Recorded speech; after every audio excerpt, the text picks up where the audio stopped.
Hi, everyone, and welcome to the Thrive Co-Living Communities YouTube podcast. I'm Mark Stein, Thrive founder and your podcast host. We're creating sustainable, inclusive, and multi-generational residential communities. Our mission is to combat the epidemic of isolation, revitalize communities, and help others discover the many benefits of engaged community living by offering unique and ecologically sustainable co-living options. In this podcast series, join us as we discuss co-living, in addition to bringing you interesting people from around the world who are doing cool things to expand your knowledge and satisfy your curiosity. Through this podcast, learn more about our concept and see how Thrive co-living communities will bring together people from all walks of life who want to enjoy the best of independent and group living. To find out more about us, please visit our website at thrivecolivingcommunities.org. Thanks for watching and enjoy the podcast. Hi, and welcome to another episode of the Thrive Co-Living Communities podcast. I'm your host, Mark Stein. In this episode, I'm excited to do a deep dive into all things photography with Ali Serrano. She is the owner of Ali Serrano Portraits, a portrait photography studio in the Tampa Bay area, also covering Sarasota. So if you're, well, we'll promote her more later, but it's worth a trip to Florida, let me tell you. Through her portraits, she helps others find empowerment and view themselves in a more positive light. So welcome to the Thrive Co-Living Communities podcast, Ali. Thank you so much for having me. It's a great pleasure to be here. Good. I'm looking forward to hearing more about what you do. Let's talk about what led you into photography, how long you've had that passion, and just a little bit about your background. So I have been in the industry ever since I remember as a kid. I used to draw with pencil. My parents were always saw the importance in putting me and my sister in all these different extracurricular activities that would expand our knowledge in the arts and in the music and all of that. So that's as far as I can remember. But as far as my business goes, I started a photography hobby in 2010, 2011-ish. And it took me a moment to actually turn it into a business. It was a hobby for a good amount of years. So it's been about over 10 years, 12 years more. Good. So we've spoken before, so I am aware of the basics. But what I was really impressed with as I was getting to know you is the passion that you have for this, and especially for empowering women. Um, so talk a little bit about this passion, and it sounds like it goes pretty deep. Definitely. It's something that I have noticed as a business owner when you start talking to people. A lot of people and women especially are known for, no, not me, just the kids, not me, just the family. Point the camera in the opposite direction, please. And I don't know where it came from, but it's definitely something that we need to learn to overcome. We need to learn to be comfortable with ourselves, to be confident in who we are, and it actually goes for me very deep. When I was a kid, um, I got bullied for having red hair, and it was a class that they pre-selected to be the school choir. So you can see there are many girls that were, the top of the line in presentation of the school, but they could be, girls can be mean, kids can be mean sometimes. So I got laughed at often, and as a kid, I was growing up with a light dyslexia, so I would often switch words and turn things around and said the wrong thing, and it was a cause for quite the stir sometimes.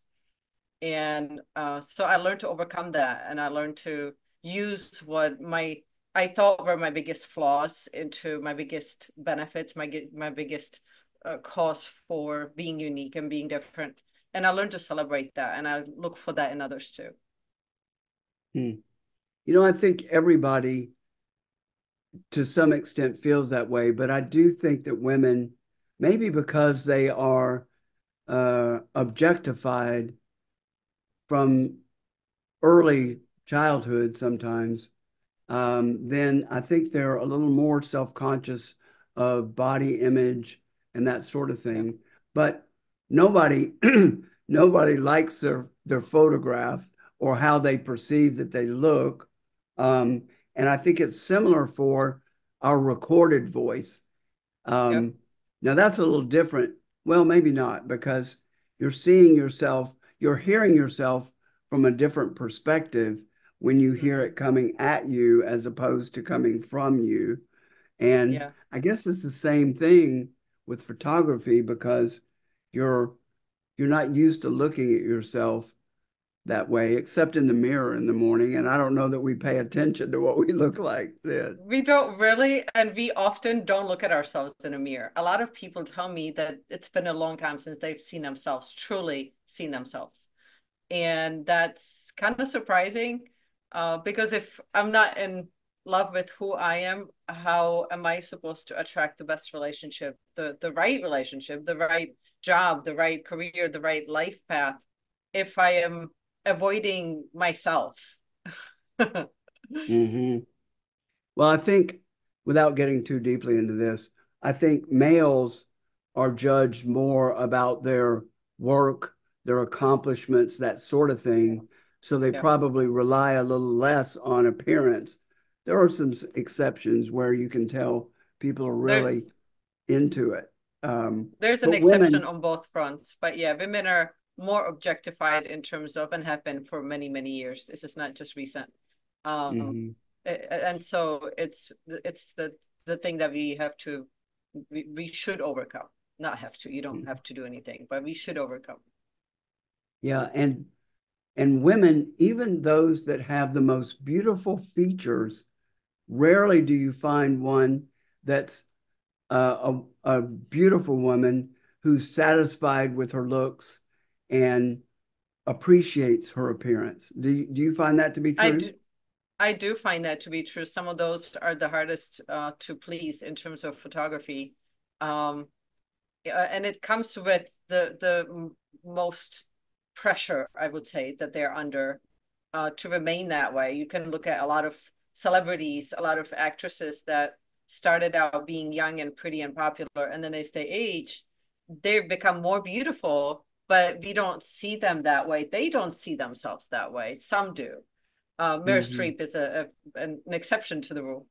Hmm. But it's we it's something that it's not just about seeing ourselves and loving how we look, but loving who we are on the inside and having that confidence and carry ourselves with all of the flaws, because that's what makes you separate. That's what makes you unique. That's what makes you special. Hmm. And maybe the most beautiful women have been the most objectified and the most focused on. Like I haven't heard this, but I could see them going, it's this mole right here that's about a centimeter in diameter. If I Yep. just didn't have that, then I would be beautiful. But anyway, So that so phrase right there, if I just didn't have that, then I would be beautiful. Whatever that is, that covers this entire segment. um, yeah, if I only could get rid of 1.5 pounds, then I would Hmm. be beautiful. Oh, Anyway. 10, 20, 30, yeah. And that's one thing I often, and I focus on women that are 40, 50, 60, 70. And that's one thing that I often hear. It's like, oh, 10 pounds and 10 years younger, please. Yeah. So I also remember from our earlier conversation that you really work to bring out the best in people, to make them feel comfortable. Hmm. Um, so talk about that part of your work, whether it be business, personal, uh, Yep. So whatever. COVID has changed a lot of that in my industry. Before COVID, it would be the portraits were often seen with their arms crossed and with a very serious expression, very middle of the road backdrop, usually a mid gray or mid blue. And it was very commercial. Headshots and business portraits, especially, or any portraits, were very serious, no expression. And then all of a sudden, when as a nation, as a globe, we were faced with not be able to talk to other people. All of a sudden, we really hunger for this expression of emotion. And Mm-hmm. that has changed how portraits are captured now. 90% of my clients tell me, I want to be approachable. I want to be happy. I want to be somebody that people want to see, to do business with, or to relate to, or to connect to. And that has changed. I love seeing people smile. And if you see a portrait of you with the wrong expression that doesn't match who you are, then it's not the right portrait. And so my goal is always to first connect with who you are. And that usually is a conversation that I have with, tell me about how you do business. Tell me how you come across. Tell me how you want to come across. What expressions, what emotions, what kind of a posture? How do you dress? How do you meet clients? And questions like that allows me to get to know you a little bit better, because the point of the portrait is for people to look at that and recognize you. And if they don't recognize you, then I haven't done my job right, because you're going to try to do it again somewhere else. And my job is to love who you are in a portrait so that you can share it. Because what if this is your last one? What if this is the last portrait that you'll ever take professionally? What if this is the portrait that they use to talk about you when you're not here? I want it to be the best one that there is. Right. That's cool. Um, let's talk about the smile for a moment. Mm-hmm. I I have just been looking at some videos um, of someone, and they have this Yeah. toothy, toothy Mm-hmm. fake smile. And I think some people don't know how to smile in a Uh-huh. natural way. Do you find Mm-hmm. that? Oh, so true. So true. Most people don't know how to smile on command. There are some that have gotten good at creating a natural smile reaction, but most people don't know how to. And so it leads me to employ some often comical techniques to actually create a natural reaction that I then photograph. Um, I've been asked by my clients after the photo shoot if I have done some things on purpose to make them laugh, or if that actually happened. Most of the things that I do just happen naturally. And they just naturally are comical, but I do have some techniques that I use in my portrait studio. Hmm. Well, we'll let you keep those as trade secrets then. I won't probe that anymore. So, pardon me, I need to get a cough lozenge here when you're answering my next question. Um, so let's just talk about the three major types of portraits and dig into those. So there's business portraits, there Mm-hmm. are family portraits, Mm-hmm. and then, and this one, when I first heard about it, it just blew me away that it was a thing. And I think you refer to these, and maybe in the industry it's referred to as boudoir Uh-huh.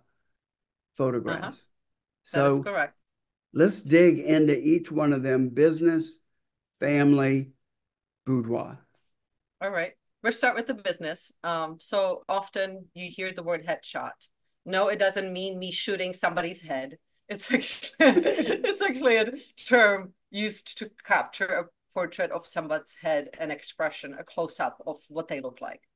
Um, Today is expanded into a branding photo shoot, not necessarily just a close-up. I will often take you on location based on where you do business, or in my studio, in the backdrops and in the colors that relate to your business and your brand. And it could be a half a body portrait. It could be even you sitting. It could be a full body portrait. And it's meant to give you images to help market your brand. If you have any kind of marketing needs as it relates to print advertising, magazine advertising, billboards, cards, mail-in advertising, social media advertising, any kind of marketing where you need images to market your business, that's where I can help you really get the best traction for the images, because I will capture a portrait that is separate from all of your competition out there. And I will actually dive into that with you before the photo shoot to make sure that I get you something that you haven't gotten before that nobody has seen. That's magazine quality. So that's what the business portraits are all about. I do have the family portraits that are Hold on, let me interrupt all with right. another question. What about product photography, or if maybe not just products themselves, um, but having a prop? If you're a bartender, beer uh, joint owner, you want a glass Mm-hmm, of beer next to you. So, mm-hmm. do you encourage people to use props? And do you do only product photography, just products? Great question. I do utilize the props if it makes sense for the business owner. If you're a real estate attorney or real estate agent, we will put you in front of your prop. That's the house that you're selling. But if you're selling candles, if you're selling creams, facial creams, clothing, anything that makes sense for you to use during a photo shoot, especially if it's an in-studio photo shoot, absolutely. I encourage you to bring your props so that I can have you hold it, and I will capture some by itself as well. uh, Part two of your question, if you just want an updated photos of your products or your props for your website, for example, I do that as well. I am not a prop or product only photographer, so I don't necessarily advertise myself as that. There are some that are absolutely amazing at the craft, but I will photograph your products for your website to help them stand out because that is part of growing your business. So yes, absolutely. Okay. All right. So now move into families and talk about some of let's also add some fun stories. I bet that you have them, especially for families. Mhm. So talk about the setup, how you do it, how you bring the family, make them at ease. Talk about that. So families are fun because I usually include pets into my family portraits. To me, I have four cats. My fiance and I each have two, so we have a four catted family. So I include pets in my family. So those make the family photo shoot very interesting. And it could be in studio, depending on the time of year, or it could be in your home or in a park or on a location that makes sense for your family. That's always something that I customize based on the family that I'm working with.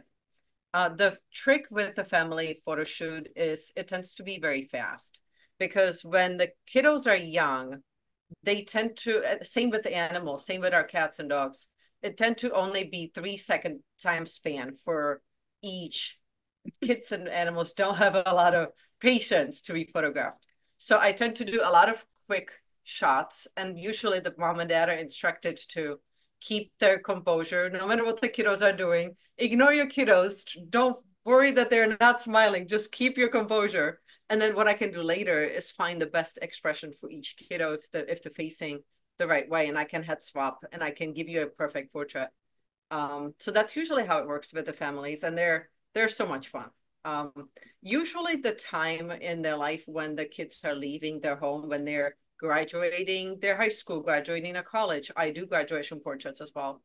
And that's usually a good time to do a family portrait. I usually include that in my photo shoots. Like, hey, do you want your mom and dad to be photographed with you? This would be a great time for you to have a last family portrait before you leave home, because then it becomes really difficult to get your kids back into your home for everybody to be together. So that's usually something I recommend and I highly encourage as well. Mhm. What's a fun family portrait story that is top of mind? Um, Most recently, I would say a family portrait of a newborn, a mom and dad. The baby sister was, I think, 2 or 3, and a newborn. And the baby sister was so adorable, holding her sister, being so patient. We did a theme in studio that was a fall theme with pumpkins and orange colors, and it was so adorable to see the mom and the dad holding their child. And this baby sister was just absolutely. She's gonna be such a perfect sister one day. So families like that are absolutely a treasure to work with. Nice. Have you had people who knew that they were passing get a photo shoot together, a family photo shoot together? not necessarily when they knew that they were passing. I had a photo shoot for a child.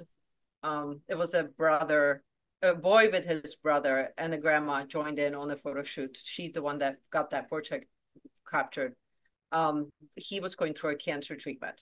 So at the time, and this was a couple of 6 months ago, up to a year ago. So I don't know. I haven't heard if he gone through the treatment successfully. I'm hoping that he did. But so I do have sometimes commissions like that to where we don't know if what the solution's going to be, but we want to have a nice portrait. But I do often get requests for after they pass. And I have done several portraits into a painting, into a photographic oil painting that's then from an image that they captured in the past that I turn into a piece of art that you can hang on your wall. So I do actually do more of those than I do beforehand. Okay. Okay. Let's move into boudoir photography. That's really the most intriguing of your types for me, mainly because, I mean, I've seen pictures, but I just didn't, it wasn't in my awareness, you know? So talk Mm-hmm. about it and what It's a motivates new, people to do it, and how do you treat them differently than you would families and business portraits? good question. Boudoir is a newer genre. I would say it has developed from the old 80s glamour portraits. Boudoir is a newer, more modern version of that, I would say. Although I get still photograph a glamour portrait that's modern, that's different from a boudoir. So they're both separate styles. But what boudoir is basically capturing you with a little bit less clothes on. So you can be in your bathing suit, you can be in your lingerie, you can be in a cute dress. And it's more focused on you and how you see yourself and your connection and your love with yourself as a whole, not just your face. For a business portrait, it's more about your expression. For a boudoir, it's your love in with your body as a whole and as a unit. The portraits are very intimate, and that actually requires more time for you to be comfortable with me as the one that gets to see you more exposed. It's a little bit more intimidating to get into, and usually those are the photo shoots that's scheduled the furthest out for me. A headshot can be scheduled in a matter of a couple of weeks. Usually a boudoir photo shoot is anywhere from month up to 6 months ahead, just because the ladies really want the time to get themselves prepared mentally, physically, to be ready. And the photo shoot itself is longer. I will have you come in, get your hair, makeup done, have some pampering going on so that you can actually relax in the space where you're going to be photographing you. Bring your clothes with you, and we actually styled you based on the conversation we've had before the photo shoot, the day off with everything you bring, decide the outfits, decide the sets. And so it's a really, really fun photo shoot. A lot of my clients walk away from that the most transformed because they don't know what to expect. And they actually walk away with the feeling of, wow, that was so much fun. I want to do this again. Very surprisingly so, most of them have said. So it's a more of a transformational photo shoot than just a typical headshot. It's something I would recommend for actually women and couples go through together. A lot of times my ladies' partners don't necessarily get photographed every step of the way, but they are on the sidelines watching. And if they are part of the experience, at least on the sideline, I will often bring them into a portrait every now and then as a, hey, hold your lady from the back, or let's do a embrace, let's do a hug. And it helps if you're there so that she can look at your expression and she can really give me that love, that calming, happy expression that will sell the portrait, that will make it what it is. It's hard to duplicate that expression and the emotion. If like it's, hey, a picture that I'm your boyfriend or a picture that I'm your husband, it's much harder to do that than being actually in the room. So I do Right. often encourage couples to do this together as well, because it's a great, great experience. And I would think it's even more important that the husband look at his partner as Mm-hmm. sexy and Yep. beautiful. If you don't have that going on, it's probably not good that he's going to be there, but probably she wouldn't want him to be there In if that case, she wouldn't. Yeah, we do have that conversation ahead of time. Like, hey, do you want, would this help if he was here with you? And of course, if you're seeing your lady in sexy lingerie, which she most often doesn't wear often, then of course it's going to create this sparkling energy already. So utilizing that and capturing some great emotion is absolutely amazing. uh, and have you ever had to stop the photo shoot because of them interrupting it with him being so attracted, if you will? There was a couple that I photographed. They have several wall portraits in their bedroom from the photo shoot. This is a couple that gets remarried, or how should I say, gets they re say their vows every 2 years, and every 2 years they go on a new honeymoon, and their energy is so sparkling. Even today, they've been together for many, many years, and their energy is so sparkling that I've often during their photo shoot felt like I'm just watching, like the people that just watch and actually don't get to direct anything because they did all the directing. They were absolutely amazing. But I did Uh, have to switch sets and switch posts and switch postures, and just to kind of keep the photo shoot flowing. Otherwise, we wouldn't go far. I can see them asking you to step out for a little bit, Yeah, even if you're on the yeah. clock. It's like, hey, can you give us a moment here? Yeah, Just don't mess up that makeup. Um, just don't mess up the makeup. You're absolutely right. right. Um, let's see. Okay, here's the one of the things that's a little bit confusing for me is given that most women are have body image issues, you're asking them to get beyond where most of them get. I guess that's part of the delay between scheduling and the shoot. Yep. And that's also why I bet it's part of the reason why people set the marriage date for 6 months to a year later because they've got to fit in that dress, you know. So It's um, wedding is a whole separate reason why people schedule their weddings couple of years out sometimes. Um, but for Buddha or photo shoot, it's usually the I need to lose some weight. I need time to be comfortable with myself. I need time to prepare for this. And it's also a budgetary concern because if you're gonna go do a boudoir photo shoot, you're not looking at spending a couple of hundred, three, four, $500,000. You're looking at spending a little bit more because you're gonna get a wall art for your bedroom. You're gonna get a book, an album with your images. So it's something that you're gonna treasure for the rest of your life. And it's usually also a higher price package that it's involved in that. So that is also part of the reason why they schedule out as well. mhm. um, so that they could get a second mortgage on their house to be able to Uh, pay for it. Not that Um, much, but yeah.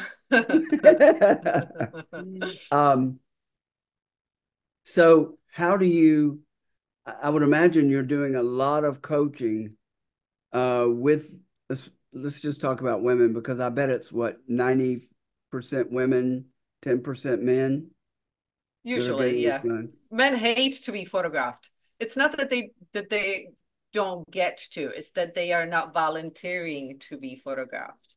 So I do Right. photograph both men and women, but women are usually the ones that are more into that experience. Men usually get forced by their job to update their headshot, and they usually come to me, okay, take 10 minutes and be done. I don't need to spend a whole lot of time here.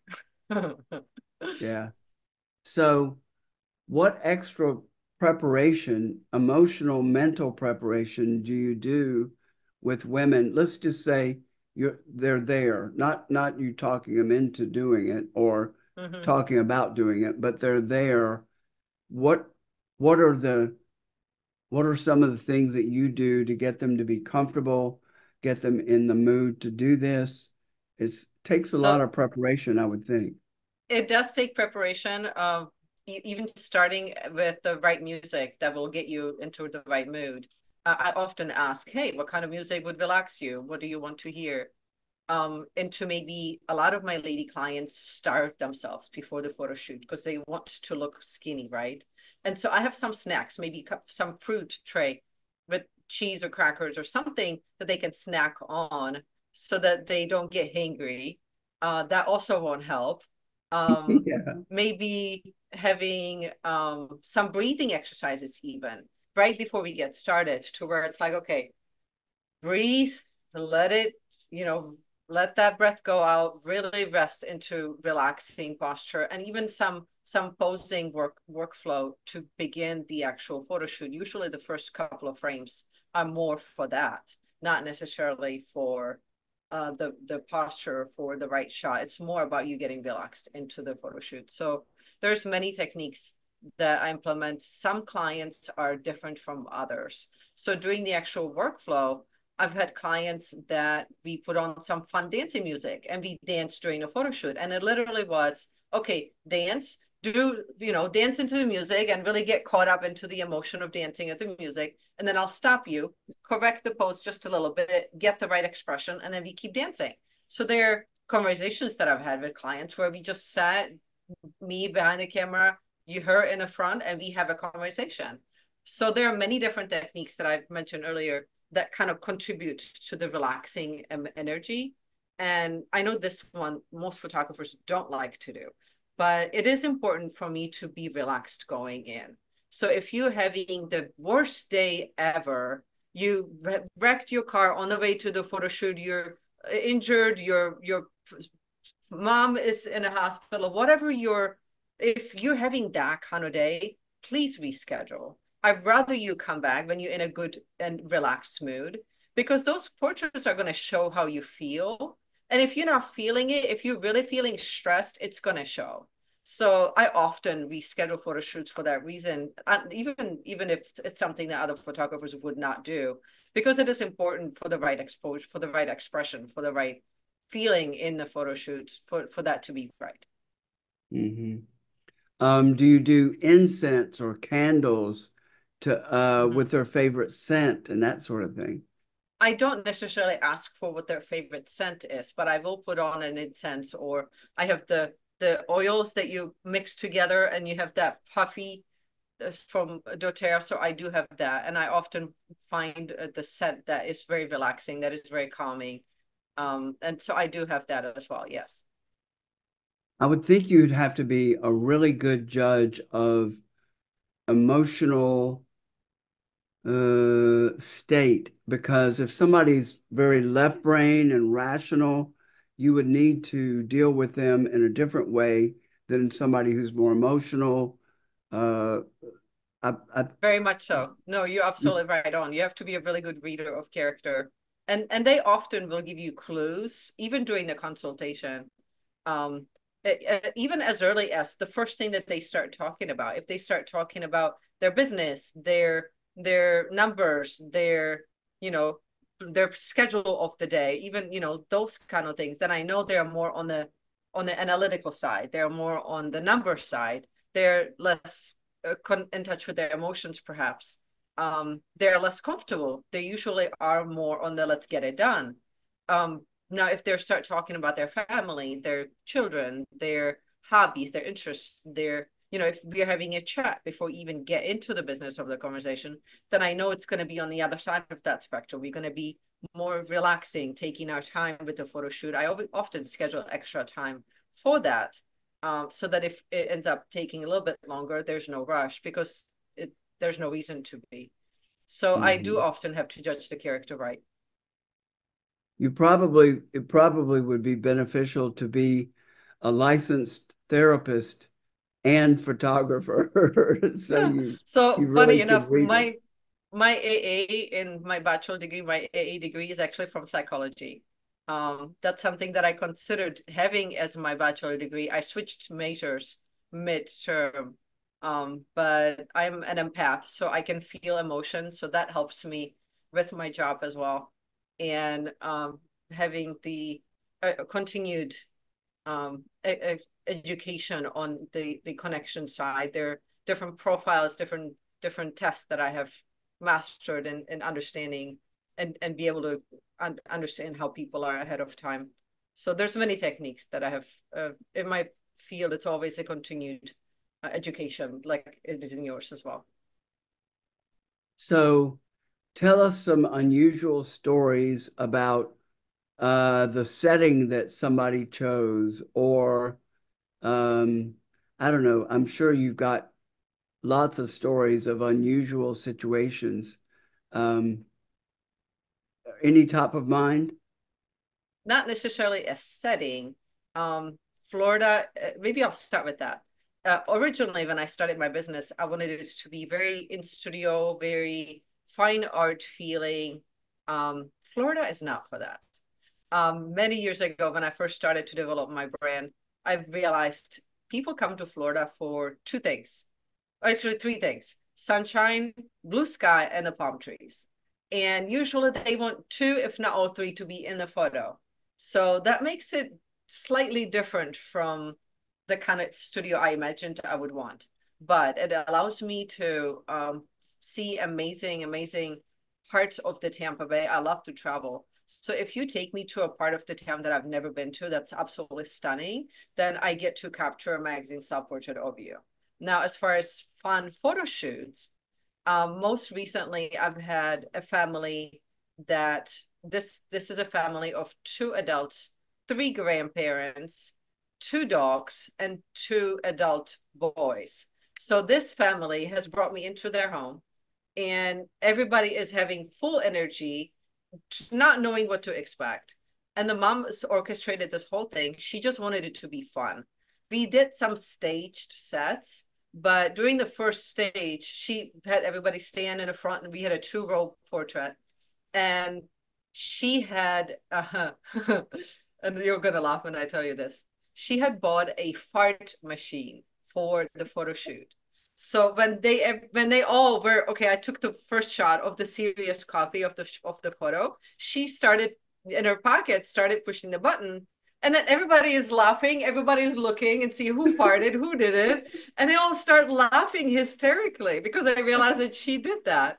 And that's the kind of portrait they wanted. They wanted it to be real, emotional, very, very expressive. And so we went through different sets in our house. They shoot water guns at each other at the end, and you can see this 80-year-old grandma is shooting a water gun at the kids. Like they all had a worst greatest time ever together as a fun experience. So That's it great. doesn't all have to be very stiff and very, very styled. It can be as fun as you want it to be. Yeah. I bet the first part was the funniest because Oh yeah. of everybody going, uh, Yeah. It was amazing. that's great. So we've talked about a lot, but what have we not talked about that you'd like to share? I think it's important to note that you, people sometimes wonder, well, no, I don't want to be photographed yet because of, like we've said at the beginning, having some hesitations as to why should you exist in photos. There are many reasons why you should, and there are many reasons why you should not wait. During COVID, we all felt the importance of losing a someone. We all have lost somebody or several somebodies that were close to us during COVID. If that has not reminded us all how short our life can be, even if we do the photo shoot tomorrow and it's not perfect, we can always do it again if you're still here. But what if you're not? What if, and this kind of brings me back to 2016 when my best friend died. She was 35, and she was the absolute sweetheart. She had so many plans. She wanted to be a PhD. She wanted to be a therapist. She wanted to do so many things. And she died when she even really started walking her path. And so that's why you see empty frames behind me in my background, because I want that to always be a reminder to myself and to others. Don't wait. You have the chance to do something that you really could change your family, change your business, that could really change your path, that could really impact you and take you to a place that you have not been with yourself and with others. Take the plunge and do the photo shoot. And we can always do another one and another one and another one, but don't wait. And this is for everything. Don't wait to start that business. Don't wait to do something that you're passionate about. Don't let your fear stop you from living. And that's the point that I wanted to make with this is don't wait to live. Nice. Has someone, speaking of death, has someone asked you to photograph their deceased I loved have one? had portraits, yes. Not like on in a like when they're in the casket. No, not like that. But I have had requests to create a painting of a photo of somebody that has passed. So I do Okay. get those requests every now and then, yes. Yeah. And I remember you saying that one. Um, Mm-hmm. that would be pretty extreme. And plus, people rarely look like themselves when they're deceased anyway. So, You wouldn't want to. You don't want to remember them in the yeah. casket. You want to remember them fully alive and fully embraced with the emotions. So I have had several people tell me that their family member has passed away after the photo shoot, and it could be months or years after. And that's usually the image that they come back to, being super thankful that we captured it when we did. So Mhm. it's something that I always remember, and when I can include your pet into the photo shoot, I had a client of mine recently. She wanted to come for a headshot branding photo shoot just for her business. And I know she had a dog that she absolutely loves. And I knew that her dog is not doing so well. And I forced her to bring that dog with her to the photo shoot. And we're both so thankful that she did, because now his health is declining even faster. And she will not have those images with him if we not done that. So it's really important to include your family, include those that you love. Make sure that you tell them you love them. Treasure those around you. Treasure everything that you have. Be in the moment. Mhm. Um, I'll just pop in an idea that a friend of mine said that they had done, and that was as the siblings of one generation were aging, they actually did a video and just had a conversation and reminisced, and then uh, the people started dying off, and they really appreciate, or the kids really appreciated it.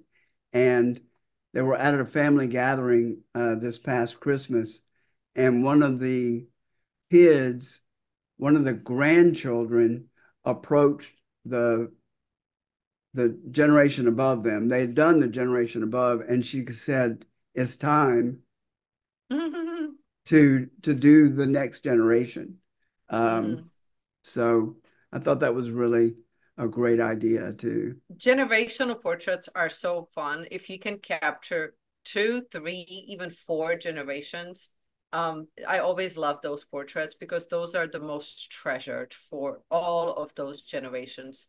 So if there's a chance that you have your grandchildren and your parent, if there's all four generations living, let's do that. Like that, those are the most treasured. You're absolutely right.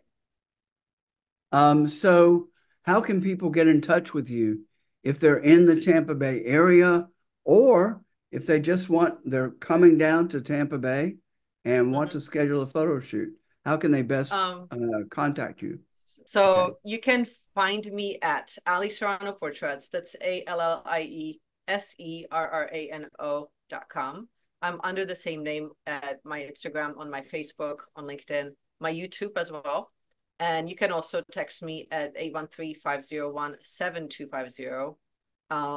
And I also have a podcast that I'm starting, Love Yourself Podcast, where I'm developing the concept of having conversations with others that are on the same topic that we just discussed, of loving yourself more.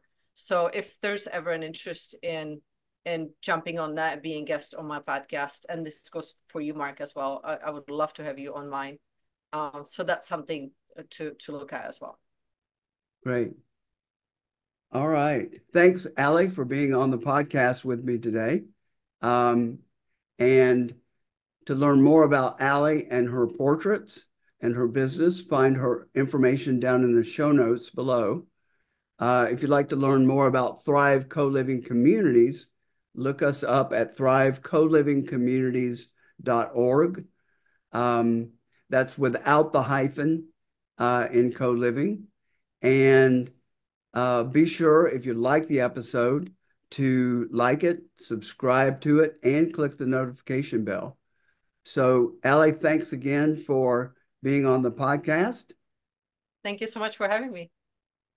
All right. Thanks, everybody, for tuning in, and we'll see you next time on the Thrive Co-Living Communities podcast. Thanks for joining us for another great episode of the Thrive Co-Living Communities YouTube podcast. To learn more about our mission and how you can support our vision of creating co-living communities worldwide, please visit us at thrivecolivingcommunities.org.